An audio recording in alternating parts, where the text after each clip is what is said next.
deceptive publishing practices, red flags, and how to avoid them.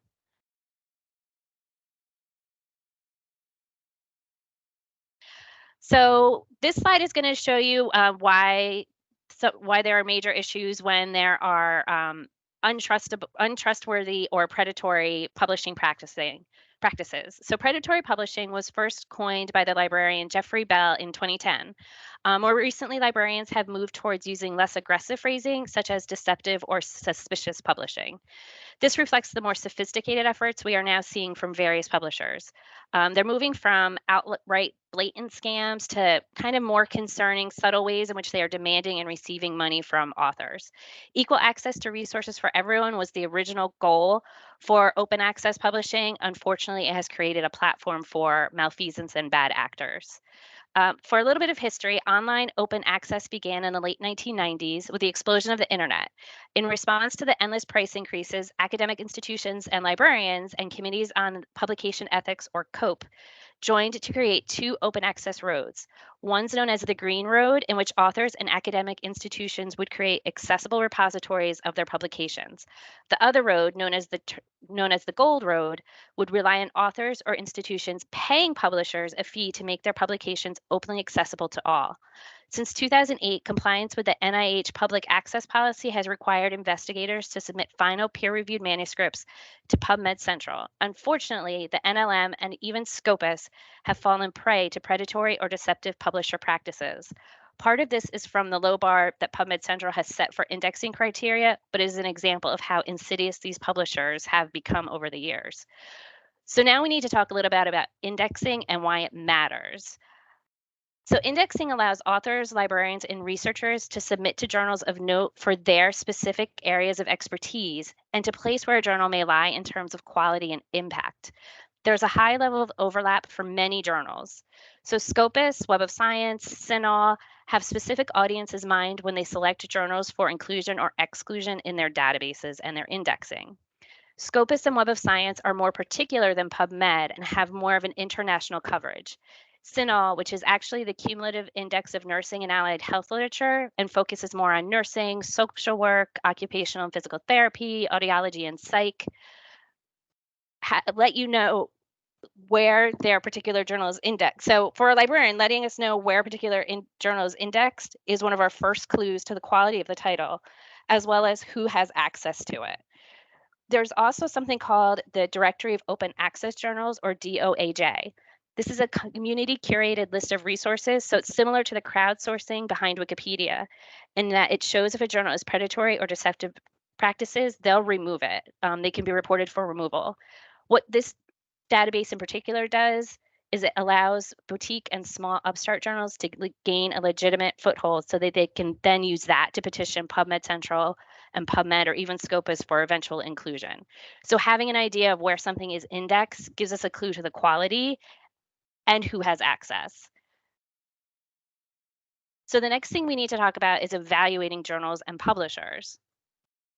So the top scenario on this slide, where I submitted to a journal, now suddenly they want money to publish, it's becoming more and more commonplace, especially the hidden APCs, or article processing charges. These are a major red flag. These hidden fees mention no cost to the author until the publication has been accepted, and more concerning, copyright has probably been handed over to the publisher. Open access fees are revealed at this point, with many of the journals making them just low enough so that they think a physician or researcher will pay to be done with the article submission process. So on average, they'll range to between $400 to $1,000. These deceptive publishing practices include not just hidden open access publication fees, but we're also seeing a growing number of publishers requiring editing fees, even after our internal authors have worked with Nemours Editorial Services Department to prepare and edit manuscripts. Publishers are already starting to charge for additional text beyond imposed word limits, color graphs, or starting to refuse to include appendices without additional charges. So what's happening now is the lines are blurring between legitimate and unscrupulous vendors. Another more recent tactic from a large publisher is adding to the confusions about which publishers are trustworthy. We're seeing major publishers like Springer and Elsevier rejecting manuscripts and then sending the author to the open access version of the title, basically telling them that they will accept it for a fee of $1,500 to $4,000. We are also seeing an increase in requests to Nemours clinicians to join editorial boards, and these have been a mix of traditional journals and of what we usually call borderline publishers. So several publishers that were named by Bell's List in the early 2010s are now considered to be fully legitimate. Just to note, Bell's itself is considered to be at least somewhat problematic and questionable, as it had an appearance of bias against non-American, non-English language countries of origin. So far, when we've been asked to review offers to join editorial boards, publishers have given enough of a look of credibility that we've encouraged staff to at least have a conversation with current editor. If you can't get a hold of the current editor, that is a major red flag, and you probably need to step away. But journals and publishers with difficult to contact editorial boards, locating them geographically, are all kind of the first red flags that you should kind of question what you're doing with this journal. So what other red flags do we need to talk about? What else kind of seems off with a publisher? So I have a list here. This was pulled from personal experience and looking at what is happening at other universities, academic institutions, and even some hospitals will post these on their library websites. So the most common scenario for us, it happens to both seasoned and first-time authors. We see a mix of, I found this journal and I know they're open access, or I was sent a cold calling email to see if I wanted to publish, but now I have questions about this journal. Publishers have become increasingly sophisticated in terms of the way they tempt authors into attempting to publish with them and in more nefarious scamming tactics. So those listed here tend to be the most noticeable.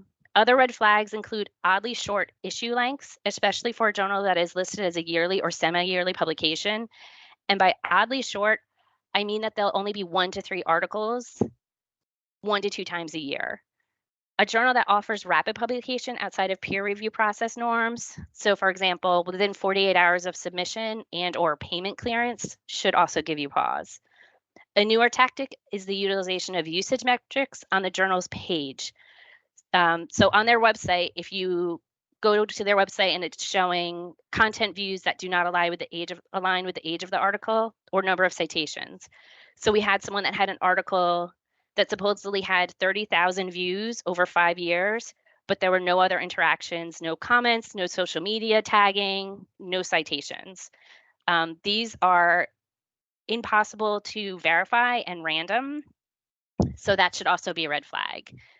So how do you know if a journal is legitimate? Legitimate publishers do exist, even if they are not indexed in PubMed or Scopus. If they do appear on the Directory of Open Access Journals, on that DOAJ, journals that are small, they come from upstart boutiques or passionate researchers and clinicians can totally be legitimate, even if they are not yet indexed in a major academic database. Biomed Central, Journal of Clinical Investigation, the PLOS journals all had to start somewhere before they were added to any major indexers. We've talked about looking for red flags and where a journal is indexed. Your final step is what appears on this slide. It's Think, Check, Submit. This website includes reminders to think about, things to think about. Are you submitting your research to a trusted publisher? Have you read things from this journal before? Have your mentors or peers read things from this journal before? How can you be sure the publisher you are considering is the right one for your research? So these detailed checklists act as a reference and a reminder to see if a publisher is a member or follows industry open access standards and agreements, such as COPE, which we talked about earlier, the Committee on Publication Ethics. When in doubt, check with the library. We are here to help you. We have seen a lot of these things before. We can help do some investigation with other librarians, and we have reached out to journals ourselves. You can ask a librarian at medlibrarians@nemours.org. Even if you do not work for Nemours, we will try to help you out and set you up with your own library. Thank you for your time.